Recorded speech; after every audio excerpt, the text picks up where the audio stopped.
Students, welcome to my YouTube channel Manisha's biochem classes. हम लोग कर रहे थे क्लास 10th के केमिस्ट्री का chapter periodic classification of elements, जिसमें मैंने आप लोगों को Dobereiner triads and Newlands octave rules and Mendeleev's के पीरियोडिक टेबल का एक्सप्लेनेशन आप लोगों को दे दिया है। आज के इस वीडियो में मैं बताने जा रही हूँ about modern periodic table. Modern periodic table it means Mendeleev's की लिमिटेशंस को पढ़ने के बाद क्या हुआ कि उनके पीरियोडिक टेबल को रिजेक्ट कर दिया गया। क्यों? क्योंकि उनके पीरियोडिक टेबल में कुछ प्रॉब्लम्स आए। उसके बाद दूसरे साइंटिस्ट आए मोसले काफ़ी कंसर्न साइंटिस्ट थे, इंग्लिश साइंटिस्ट थे, और उन्होंने देखा कि भाई मेंडलीव ने जब सब कुछ सही अरेंज किया तो आखिर ऐसी क्या गड़बड़ी हो गई जिसकी वजह से उनके पीरियोडिक टेबल को कैंसिल कर दिया गया, रिजेक्ट कर दिया गया। फिर उन्होंने काफ़ी स्टडी किया और मोसले ने ही ये पता लगाया about number of proton in an element. It means Moseley ही वो साइंटिस्ट थे जिन्होंने ये पता लगाया कि भाई हर एक एलिमेंट के अंदर नंबर ऑफ प्रोटॉन डिफरेंट होते हैं। एटॉमिक नंबर, जिसका उन्होंने नाम दिया एटॉमिक नंबर। और अब उन्होंने कहा कि चूंकि एटॉमिक नंबर के ही आधार पर इलेक्ट्रॉनिक कॉन्फ़िगरेशन अरेंज किए जाते हैं एंड इलेक्ट्रॉनिक कॉन्फ़िगरेशन के आधार पर वैलेंस इलेक्ट्रॉन आता है, एंड ये वैलेंसी एंड वैलेंस इलेक्ट्रॉन यानी वैलेंसी के कारण ही कोई एलिमेंट रिएक्शन करता है। It means chemical properties of elements depends upon valency and valency depends upon valence electron। ये सारा कॉन्सेप्ट मोसले ने ही दिया और तब उन्होंने कहा कि नहीं, मेंडलीव ने अरेंज तो किया था सही, बट उन्होंने जो एटॉमिक नंबर की एटॉमिक मास की जो बात कही थी वो गलत हो गई। उन्हें एटॉमिक नंबर कहना चाहिए था क्योंकि उनका अरेंजमेंट सही था। तो फिलहाल बेसिक कॉन्सेप्ट जो मोसले ने दिया वो क्या दिया, ये तो 9th क्लास में और आयंस के टॉपिक में आप लोग पढ़ चुके हैं, बट फिर भी मैं थोड़ा सा बता दूं कि उन्होंने क्या कहा। उन्होंने ये कहा कि हर एक एलिमेंट के पास फिक्स नंबर ऑफ प्रोटॉन होता है। भाई हर एक एलिमेंट के पास फिक्स नंबर ऑफ इलेक्ट्रॉन भी होता है एंड हर एक एलिमेंट के पास फिक्स नंबर ऑफ न्यूट्रॉन भी होता है। उन्होंने प्रोटॉन की बात ही क्यों कही और क्यों कहा कि प्रोटॉन ही फंडामेंटल पार्टिकल है किसी भी एलिमेंट को आइडेंटिफाई करने के लिए। हाइड्रोजन यदि हाइड्रोजन है, कार्बन यदि कार्बन है, तो due to specific number of proton in it, why not electron in it, why not neutron in it, क्यों नहीं न्यूट्रॉन एंड इलेक्ट्रॉन की बात उन्होंने कही। दीज आर बेसिक कॉन्सेप्ट, ये आपको जानना चाहिए कि क्यों नहीं उन्होंने कही। देखिए, यदि चूंकि किसी भी एटम में number of proton and number of electron ये सेम होते हैं। चलिए, तो भाई अगर नंबर ऑफ इलेक्ट्रॉन की बात मैं करती हूँ, मैं शॉर्ट फॉर्म में समझा रही हूँ। नंबर ऑफ इलेक्ट्रॉन, क्लियर, यदि इलेक्ट्रॉन लूज कर दिया जाए यानी इलेक्ट्रॉन यदि कहीं से निकल जाए तो क्या होगा? क्या वो कार्बन या हाइड्रोजन या सोडियम किसी और एलिमेंट में, क्लोरीन में कन्वर्ट हो जाएगा? नहीं, बट वो न्यूट्रल भी नहीं रहेगा और वो बना देगा आयन। यानी अगर इलेक्ट्रॉन लूज होता है, एल फॉर लूज, क्लियर, तो ये बना देगा पॉजिटिव आयन। यदि ये इलेक्ट्रॉन जी फॉर गेन कर लेगा तो ये बना देगा निगेटिव आयन। हम लोग यहाँ एक एटम की बात कर रही हूँ मैं, ठीक है। यदि नंबर ऑफ न्यूट्रॉन, तो ठीक है भाई, चलिए इलेक्ट्रॉन तो आयन के लिए रिस्पॉन्सिबल होता है, वो कहीं जा भी सकता है, कहीं से आ भी सकता है। देन क्यों नहीं न्यूट्रॉन को उन्होंने कहा कि फंडामेंटल पार्टिकल्स है जिसके कारण हम लोग किसी भी एलिमेंट्स को आइडेंटिफाई करते हैं। देखते हैं आइसोटोप्स की बात की जाए तो आइसोटोप्स में जितने भी डिफरेंट आइसोटोप्स होते हैं उनमें नंबर ऑफ न्यूट्रॉन्स अलग अलग होते हैं, इसलिए उन्होंने नंबर ऑफ न्यूट्रॉन को भी कुछ वैसा फिक्स नहीं माना। उनके पास क्या बचा? Number of proton. क्योंकि जब रिसर्च उन्होंने किया तो ये पाया कि जितना भी एलिमेंट्स है, हाइड्रोजन उसके पास 1 प्रोटॉन है, सोडियम उसके पास 11 प्रोटॉन है। यानी हर एक एलिमेंट का जो आइडेंटिफिकेशन पॉइंट है, जो वैसा फंडामेंटल पार्टिकल्स जिसके द्वारा उसे आइडेंटिफाई किया जाता है, वो है नंबर ऑफ प्रोटॉन, और जिसे उन्होंने कहा एटॉमिक नंबर। एटॉमिक नंबर आप लोग पढ़ चुके हैं जूनियर क्लास में, number of proton and number of electron for neutral atom, ये हम लोग पढ़ चुके हैं।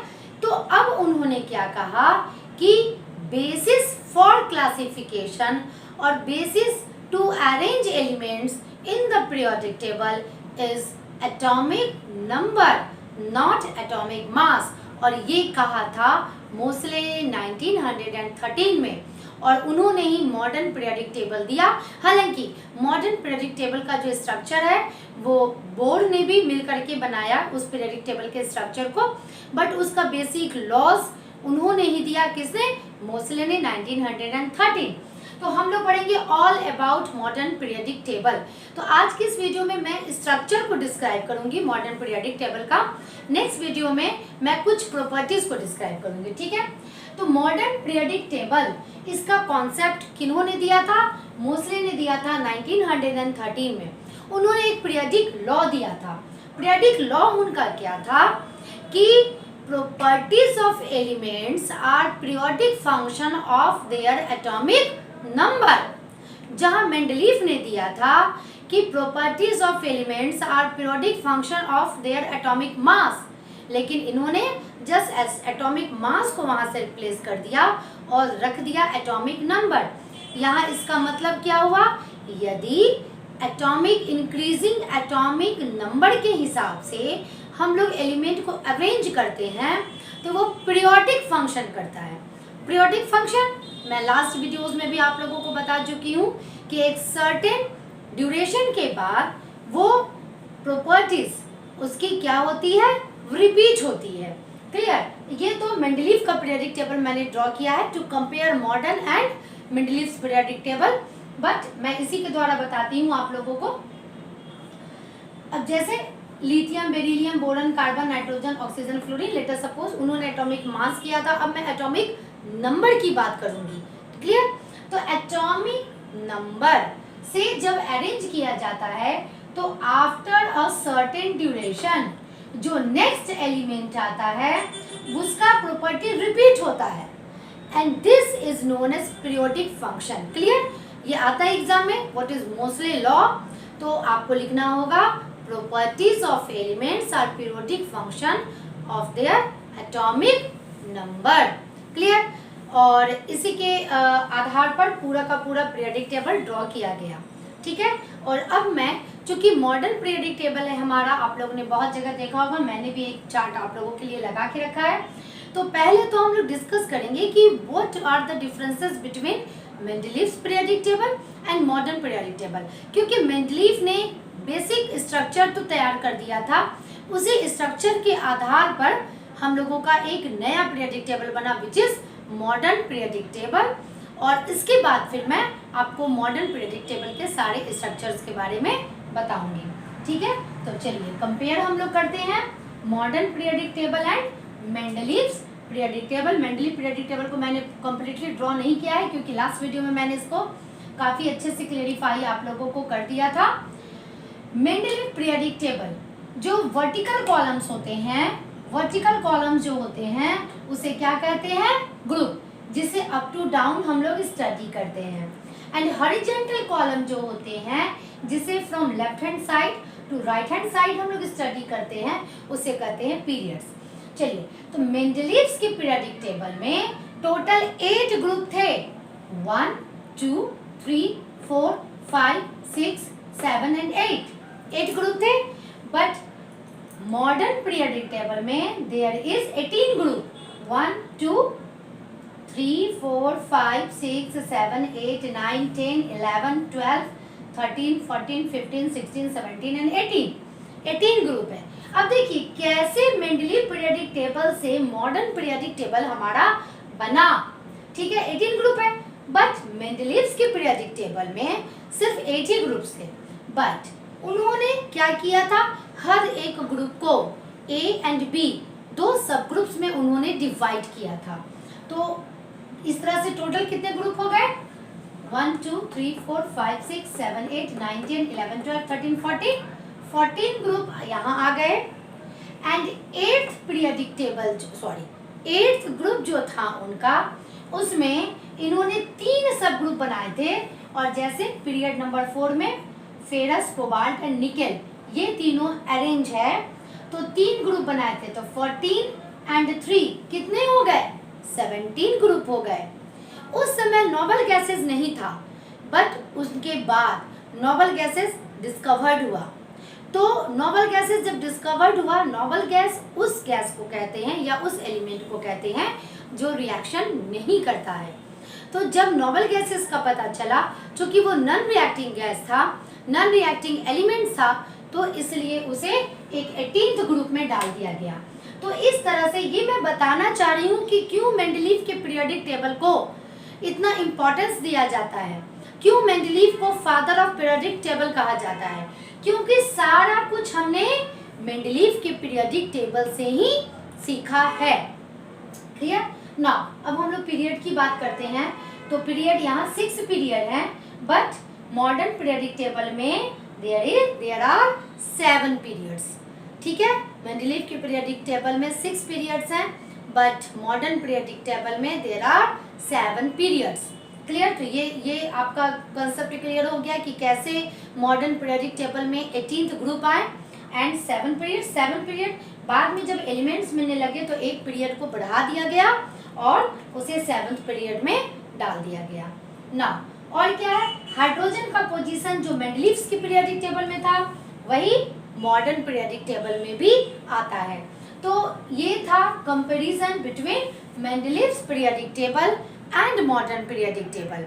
ये मैंने इसलिए बताया ताकि मेंडलीव्स की पीरियोडिक टेबल को आप लोग किस तरह से, क्यों इम्पोर्टेंस दिया जाता है, इसकी जानकारी आप लोगों को हो जाए। अब मैं टोटल आप लोगों को मॉडर्न पीरियोडिक टेबल के स्ट्रक्चर के बारे में एक्सप्लेन करूंगी। चलिए अब हम लोग पढ़ते हैं detail structure of modern periodic table, जो कि आपके क्लास 10th के लेवल का होगा, क्योंकि ये पीरियोडिक टेबल आप लोगों को +2 में भी करना है। तो +2 में तो इससे भी ज़्यादा डिटेल है, फिलहाल अभी हम लोग बेसिक ही सीख लें। तो this is the modern periodic table. इसे ध्यान से देखिएगा, आप लोगों को पीरियोडिक टेबल पूरा याद नहीं रखना है। अप टू 20 नंबर तक किस तरह से अरेंजमेंट होता है वो तो मैं बता ही दूंगी, बट अभी इस क्लास में 10th क्लास तक आपको पूरा पीरियोडिक टेबल याद नहीं रखना है। जितना मैं बेसिक कॉन्सेप्ट बता रही हूँ आप लोगों को सिर्फ उतना ही करना है। This is the structure of modern periodic table. इसमें 18 ग्रुप्स हैं। क्लियर? 18 ग्रुप हैं। और ग्रुप किसे कहते हैं? जो वर्टिकल कॉलम रहता है उसे ग्रुप कहते हैं। These are groups. ये सारे के सारे ग्रुप्स हैं। क्लियर? जो वर्टिकल कॉलम है। तो 18 ग्रुप कौन से हैं? 1 2 3 4 5 6 7 8 9 10 11 12 13 14 15 16 17 एंड 18। क्लियर? इसमें 18 ग्रुप्स हैं एंड 7 हॉरिजॉन्टल कॉलम्स हैं। ये नंबर भी लिखा हुआ है डिटेल में बड़ा बड़ा, ताकि आप लोगों को दिखाई दे। ये 7 पीरियड्स हैं जो कि आपका हॉरिजॉन्टल रो है, और ग्रुप को जहां हम लोग अप टू डाउन पढ़ते हैं, वहीं हम लोग पीरियड्स को from left hand side to right hand side हम लोग पढ़ते हैं। ठीक है? तो कितने ग्रुप हैं? 18। कितने पीरियड्स हैं? 1 2 3 4 5 6 एंड 7। तो पहला पॉइंट आप लोगों को याद रखना है कि मॉडर्न पीरियोडिक टेबल में कितने ग्रुप और कितने पीरियड्स हैं। चलिए ये हो गया। अब हम लोग आते हैं इसमें कि कौन कौन से एलिमेंट्स, यानी इसे किस आधार पर अरेंज किया गया था। तो इसे अरेंज किया गया था एटॉमिक नंबर के आधार पर। क्लियर? और जो 7 पीरियड हैं, तो उस 7 पीरियड में कितने कितने एलिमेंट्स हैं। तो किसी भी पीरियड में कितने एलिमेंट्स होंगे ये डिपेंड करता है नंबर ऑफ शेल पर। आप लोगों ने इलेक्ट्रॉनिक कॉन्फ़िगरेशन लिखना सीख लिया है, 9th में ही मैंने आप लोगों को सिखा दिया था। क्लियर? तो जैसे के शेल में कितने इलेक्ट्रॉन होते हैं? 2। नंबर ऑफ शेल में के आधार पर हर एक पीरियड में नंबर ऑफ एलिमेंट हैं। क्लियर? यानी कि जैसे कि के शेल फर्स्ट पीरियड को डिनोट कर रहा है, इसमें कितने इलेक्ट्रॉन होते हैं? 2। तो फर्स्ट पीरियड में सिर्फ 2 ही एलिमेंट हैं और वो एलिमेंट है hydrogen and helium. Clear? Hydrogen and helium. उसी तरह से दूसरे पीरियड में एल में 8 इलेक्ट्रॉन, तो इसमें 8 एलिमेंट हैं, lithium, beryllium, boron, carbon, nitrogen, oxygen, fluorine and neon. Clear? तो नंबर ऑफ शेल यानी कि कौन से शेल हैं उसमें कितने इलेक्ट्रॉन हैं, इसके आधार पर पीरियड में कितने एलिमेंट होंगे वो डिटरमाइन किया जाता है। ठीक है, तो इसका डिटेल आप लोगों को नहीं पढ़ना है, फिलहाल सिर्फ इतना याद रखिए कि number of elements in a period simple है, बहुत ही सिंपल है, याद रख लीजिए। 2, 8, 8, 18, 18, 32 and 32, but it is incomplete. इसे हम लोग इनकम्प्लीट कहते हैं। क्यों कहते हैं? क्योंकि ऐसा माना जाता है इसमें जो भी एलिमेंट्स हैं वो मैनमेड एलिमेंट्स हैं, तो इन फ्यूचर में और भी मैनमेड एलिमेंट्स बनाए जाएंगे, हो सकता है कि वो इसी पीरियड में एकोमोडेट कर जाएं, but total number of elements कितना है आज के डेट में? 118। यानी कि नंबर 1 से 118 एलिमेंट तक इस पीरियडिक टेबल में है। And 1 is for atomic number 1, 2 is for atomic number 2। इसका बेसिस है एटॉमिक नंबर। तो ये था number of elements in each period. चूँकि इसमें सिर्फ 2 ही एलिमेंट मौजूद हैं फर्स्ट पीरियड में, इसीलिए इसे हम लोग कहते हैं वेरी शॉर्ट पीरियड, क्योंकि इसमें सिर्फ 2 ही एलिमेंट मौजूद हैं, हाइड्रोजन एंड हीलियम। क्लियर? उसके बाद 8, 8, 18, 18, 32 एंड 32 है इसमें आज, लेकिन ये इनकम्प्लीट पीरियड इसको कहा जाता है। क्यों कहा जाता है? इसलिए कहा जाता है क्योंकि माना जाता है कि इन फ्यूचर कोई और मैनमेड मटेरियल मिलेगा तो इसके अंदर वो एकोमोडेट होगा। क्लियर? तो आपने पीरियड्स के बारे में क्या जाना? Number of elements in a period is fixed by maximum number of electrons which can be accommodated in various cell of an element। और यानी कि आपके 1 नंबर के क्वेश्चन में पूछेगा कि पीरियड, मॉडर्न पीरियडिक टेबल में पीरियड में कितने, एक पीरियड में कितने एलिमेंट रहेंगे, इसे कौन डिटरमाइन करता है? Number of electron accommodate in a fixed shell. Clear? और 2, 8, 8, 18, 18, 32 एंड इनकम्प्लीट, ये तो अब तक आप लोगों को याद ही हो गया होगा। These are all about period in class 10। ना अब हम लोग ग्रुप की बात करते हैं। Group is the vertical column. These are groups, ये वर्टिकल कॉलम्स है। वर्टिकल कॉलम को ग्रुप कहते हैं और 18 ग्रुप हैं।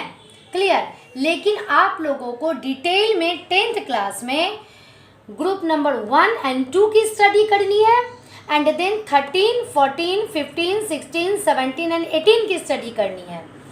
ग्रुप नंबर 3 से 12 इसकी स्टडी आप लोगों को 10th क्लास में नहीं करनी है, ये +2 में करनी है।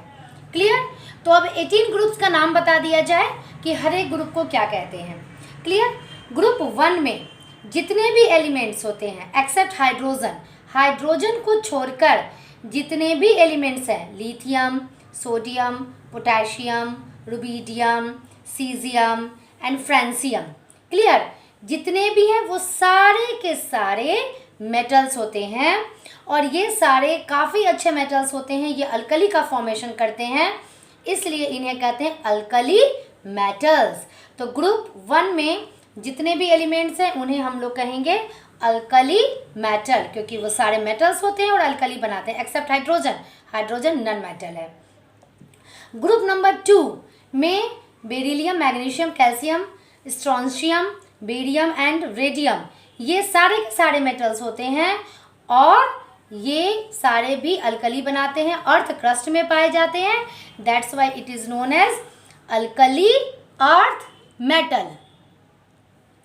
नाउ उसके बाद हमारा जो ग्रुप 3, 4, 5, 6, 7, 8, 9, 10, 11 एंड 12, ये आप लोगों को 10th क्लास में नहीं पढ़ना है, बट 3 to 12 ग्रुप में जितने भी एलिमेंट्स हैं उन्हें हम लोग कहते हैं ट्रांजिशन मेटल्स, यानी ये सारे मेटल्स होते हैं और ये ट्रांजिशन मेटल्स। अब ट्रांजिशन मेटल्स क्या है, सिंपली SPDF, आप लोगों ने ये सबसेल्स का इलेक्ट्रॉनिक कॉन्फ़िगरेशन लिखना सीखा था, ठीक है। तो ग्रुप 1 को कहते हैं S block elements. S block elements इसीलिए कहते हैं क्योंकि इसका जो वैलेंस शेल में जो इलेक्ट्रॉन आता है, यानी इसके जो वैलेंस शेल होता है वो S सब शेल्स होता है, ये भी हमारा S सब शेल्स होता है। बट ये 3 to 12 में जो वैलेंस इलेक्ट्रॉन आते हैं वो D and F सब शेल्स में आते हैं, इसलिए इसे D and F block elements कहते हैं और इसे ट्रांजिशन मेटल भी कहते हैं क्योंकि ये सारे के सारे मेटल्स होते हैं। बट 10th क्लास में आप लोगों को 3 to 12 का डिटेल नहीं पढ़ना है। 13 में आते हैं अब हम लोग। 13 क्लियर, ये भी जो भी है बोरॉन, एल्युमिनियम, गैलियम, ठीक है, इंडियम, थैलियम, ये सारे के सारे ये सारे भी मेटल्स होते हैं और ये ग्रुप 13 में आते हैं।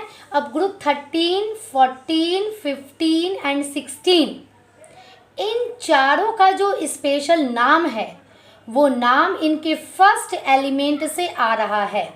आपने हाइड्रोजन हीलियम 20 तक याद कर लिया है, तो आपके लिए इस ग्रुप का नाम याद करना बिल्कुल आसान है। बोरॉन फैमिली, कार्बन है फर्स्ट एलिमेंट, इसलिए इसे कहते हैं carbon family. This is nitrogen family and this is oxygen family. ये फर्स्ट एलिमेंट के नाम से ये आपका पूरी ग्रुप का नाम लिखा जाता है। क्लियर। ग्रुप नंबर 17, इसका फर्स्ट एलिमेंट होता है fluorine and it is fluorine, chlorine, bromine, iodine. Clear. तो ये सारे हैलोजेंस कहे जाते हैं। हैलोजेंस इसे इसलिए कहते हैं because they are easily found in sea, समुद्र में ये आसानी से पाए जाते हैं, इसलिए इन्हें हैलोजेंस कहते हैं। अब आते हैं ग्रुप 18। ग्रुप 18 को ज़ीरो ग्रुप भी कहा जाता है। ज़ीरो ग्रुप इसलिए कहा जाता है क्योंकि इसमें जितने भी एलिमेंट्स मौजूद रहते हैं वो सारे के सारे नोबल एलिमेंट्स मौजूद रहते हैं। नोबल एलिमेंट्स इट मीन्स कि ये रिएक्शन नहीं करते हैं। क्लियर। तो आई थिंक आप लोगों को ये ग्रुप और पीरियड इतना तो समझ में आ गया होगा। उसके बाद हर एक पीरियडिक टेबल में आप जो भी पीरियडिक टेबल देखते हैं उसके नीचे 2 रोज आप लोगों को दिखते हैं।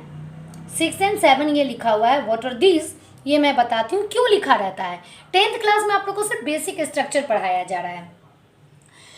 Period number 6 and group number 3 here LA is lanthanum. Clear. ये एक एलिमेंट है, ये एक मेटल है। इसके नीचे group number 7 period number 7 and group number 3, यहाँ एक एलिमेंट है एक्टीनियम। क्लियर। अब देखिए लैंथेनम का जो एटॉमिक नंबर है वो है 57 एंड इसके जस्ट बाद जो हम लोगों ने एलिमेंट देखा वो है हैफनियम और इसका एटॉमिक नंबर है 72। भाई ये क्या बात हुई, क्योंकि अभी तक तो हम लोग 37, 38, 39, 40, 41 इस तरह से लगातार पढ़ रहे थे। तो ये 57 और 72, 57 से 71, ठीक है, यानी 57 के बाद और 71 तक जितने भी एलिमेंट्स पाए गए वो उनकी प्रॉपर्टी लैंथेनम से मिलती थी। ठीक है।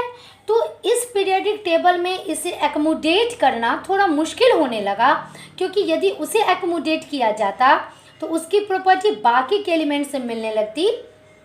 ठीक है। और इस वजह से इसका एक नया सीरीज बना दिया गया जिसे पूरे पीरियडिक टेबल के नीचे लिखा जाने लगा एंड एटॉमिक नंबर 57 to 71 इन सारे एलिमेंट्स को कहा जाने लगा लैंथेनाइट्स, क्योंकि इसका पहला एलिमेंट है लैंथेनम। क्लियर?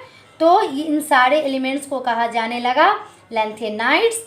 और यदि कहा जाए कि लैंथेनाइड्स का एटॉमिक नंबर कहाँ से कहाँ है, तो 57 से 71 तक है।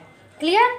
उसी तरह से एक्टिनियम के बाद इसका एटॉमिक नंबर है 89 और जस्ट उसके बाद है हमारा एटॉमिक नंबर 104। ठीक है? तो 89 से लेकर के 103 तक जितने भी एलिमेंट्स आते हैं उन्हें कहा जाता है एक्टिनाइड्स, क्योंकि इसमें जितने भी एलिमेंट्स मौजूद हैं उनकी प्रॉपर्टी एक्टिनियम के साथ मिलती है। तो ये था lanthanides and actinides, and these are all about structure of periodic table. I think आप लोगों को समझ में आ गया होगा total structure of periodic table. अब मैं इसका डिटेल आप लोगों को बताऊंगी कि किस तरह से, चूँकि इस वीडियो में हम लोगों ने मेंडलीव के पीरियोडिक टेबल को भी डिस्कस किया, साथ में कंपेयर किया मॉडर्न पीरियोडिक टेबल को एंड मेंडलीव्स के पीरियोडिक टेबल को। तो किस तरह से ये पीरियोडिक टेबल हमारे मॉडर्न पीरियोडिक टेबल जो है वो मेंडलीव्स के पीरियोडिक टेबल के लिमिटेशंस को ख़त्म करता है, ये बताऊंगी अभी मैं। Structure of modern periodic table में एक चीज़ हमारा रह गया था कि पीरियोडिक टेबल में लेफ्ट हैंड साइड में जितने भी एलिमेंट्स होते हैं वो होते हैं मेटल्स, राइट हैंड साइड में जितने भी एलिमेंट्स होते हैं वो होते हैं non metals, and metals and non metals के बीच में जिग जैग फॉर्म में मौजूद रहता है metalloids. This are zig zag structure. मैं इसे मार्कर से डार्क कर दे रही हूँ ताकि आप लोगों को नजर आए। ये जिग जैग फॉर्म में रहता है present metalloids, and the name of metalloids are boron, silicon, germanium, arsenic, antimony, tellurium and polonium. Metalloids वैसे एलिमेंट्स होते हैं जिनकी property metals and non metals के साथ मिलती है। वैसे ये मेटल क्यों है, वो नॉन मेटल क्यों है, इसका डिस्क्रिप्शन नेक्स्ट वीडियो में मुझे देना ही है। क्लियर? चलिए अब हम लोगों को पढ़ना है बेसिकली कि कैसे ये मॉडर्न पीरियोडिक टेबल रिमूव किया limitations of Mendeleev's periodic table. चलिए समझते हैं। तो मेंडलीव के पीरियोडिक टेबल का जो फर्स्ट लिमिटेशंस था वो क्या था? Position of hydrogen. उन्होंने हाइड्रोजन को तो एक अच्छे जगह पर प्लेस किया था, बट हाइड्रोजन को प्लेस तो किया था उन्होंने अच्छे जगह पर, बट वो एक्सप्लेन नहीं कर पाए थे कि क्यों मैंने हाइड्रोजन को यहाँ प्लेस किया। क्योंकि केमिकल रिएक्टिविटी में हाइड्रोजन अल्कली मेटल से रिसेंबल कर रहा था, बट डायटोमिक फॉर्म में वो नेचर में रहता है एंड इस तरह से वो हेलोजन्स के साथ भी रिसेंबल्स कर रहा था, तो वो एक्सप्लेन नहीं कर पाए थे। बट मॉडर्न पीरियोडिक टेबल चूंकि एटॉमिक नंबर के आधार पर आधारित है, एटॉमिक नंबर इट मीन्स फिर हम लोग वहीं चले आए electronic configuration and then what? Valence electron. चूंकि हाइड्रोजन के वैलेंस इलेक्ट्रॉन की भी संख्या होती है 1 एंड जो ग्रुप 1 के एलिमेंट है उनके भी वैलेंस इलेक्ट्रॉन की संख्या होती है 1। चलिए मैं बताती हूँ। जैसे लिथियम, इसका एटॉमिक नंबर 3 2 and 1, सोडियम इसका एटॉमिक नंबर 11 2 8 1 एंड हाइड्रोजन का 1। तो जितना भी ग्रुप 1 में एलिमेंट्स है उन सब के वैलेंस इलेक्ट्रॉन की संख्या है 1। चूंकि एटॉमिक नंबर के आधार पर ये अरेंज किया गया है, इस वजह से हाइड्रोजन नॉन मेटल होते हुए भी उसका एक स्पेशल स्थान दिया गया है at the top of the periodic table. और इस तरह से जो मेंडलीव नहीं बता सके वो मॉडर्न पीरियोडिक टेबल ने बता दिया। क्लियर? दूसरा, position of cobalt and nickel. चूंकि मेंडलीव ने एटॉमिक मास के आधार पर कोबाल्ट एंड निकेल को अरेंज किया था, ठीक है? पहले आया था कोबाल्ट एंड देन आया था निकेल। तो कोबाल्ट का एटॉमिक मास ज़्यादा था। कोबाल्ट का एटॉमिक मास था 58.9 और निकेल का एटॉमिक मास था 58.7। तो भाई जब एटॉमिक इंक्रीजिंग एटॉमिक मास से आप उसे अरेंज कर रहे हैं तो पहले तो आना चाहिए था निकेल एंड देन कोबाल्ट। यहाँ पर उन्होंने अरेंजमेंट तो सही किया था but he failed to give answer of such type of questions. तब मॉडर्न पीरियोडिक टेबल ने क्या कहा कि जो कोबाल्ट है उसका एटॉमिक नंबर होता है 27 एंड निकेल का एटॉमिक नंबर होता है 28।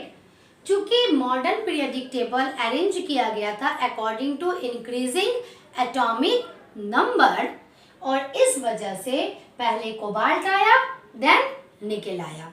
तो इस तरह से उन्होंने दूसरे एनोमलीज, दूसरे इमिटेशंस ऑफ मेंडलीव्स को भी रिमूव कर दिया। थर्ड, उनका जो लिमिटेशंस था वो था पोजीशन ऑफ आइसोटोप्स, क्योंकि आइसोटोप्स वैसे एटम्स को कहते हैं जो सेम एलिमेंट्स के होते हैं, उनका एटॉमिक नंबर तो सेम होता है बट एटॉमिक मास डिफरेंट था। तो फिर आपने क्यों उसे एक जगह रखा, क्यों हाइड्रोजन एक जगह था? हाइड्रोजन के 3 आइसोटोप्स होते हैं तो उसे 3 अलग अलग जगह पे रखने चाहिए थे। कार्बन के 2 आइसोटोप्स होते हैं तो उसे 2 जगह पे रखना चाहिए था, बट ऐसा उन्होंने नहीं किया था, रखा था बिल्कुल सही। क्योंकि आइसोटोप्स जो होते हैं उनका सेम एटॉमिक नंबर होता है, जितने भी आइसोटोप्स हैं उनका एटॉमिक नंबर सेम है। अब चूंकि एटॉमिक नंबर के आधार पर हम लोगों ने मोसले जी ने एंड बोर ने वो अरेंज किया था अपने पीरियोडिक टेबल को according to atomic number, that's why isotopes are placed at one. एक जगह पर उन लोगों को रखा गया। हाइड्रोजन के लिए एक ही पोजीशन है, हाइड्रोजन के लिए प्रोटियम, ड्यूटेरियम एंड ट्राइटियम के लिए 3 अलग अलग जगह नहीं बना हुआ है। तो इस तरह से मॉडर्न पीरियोडिक टेबल ने एक्सप्लेन किया, रिमूव किया anomalies of Mendeleev's periodic table. तो आज के वीडियो में हम लोगों ने पढ़ा किस चीज के बारे में? मॉडर्न पीरियोडिक टेबल, कंपेयर किया मेंडलीव्स की पीरियोडिक टेबल को एंड मॉडर्न पीरियोडिक टेबल को। मॉडर्न पीरियोडिक टेबल के डिटेल स्ट्रक्चर हम लोगों ने पढ़ा कि कितने ग्रुप हैं, कितने पीरियड्स हैं, ठीक है, हर एक ग्रुप का क्या नाम है, हर एक पीरियड का क्या नाम है, लेंथेनाइड्स, एक्टिनाइड्स क्या होता है। तो इस तरह से आप लोगों का एक बेसिक कॉन्सेप्ट हो गया हमारे पीरियोडिक टेबल के लिए। साथ में कैसे मॉडर्न पीरियोडिक टेबल ने रिमूव किया limitations of Mendeleev's periodic table. तो आज की वीडियो में इतना ही। नेक्स्ट वीडियो में मैं आती हूँ फिर से मॉडर्न पीरियोडिक टेबल के साथ। Till then bye.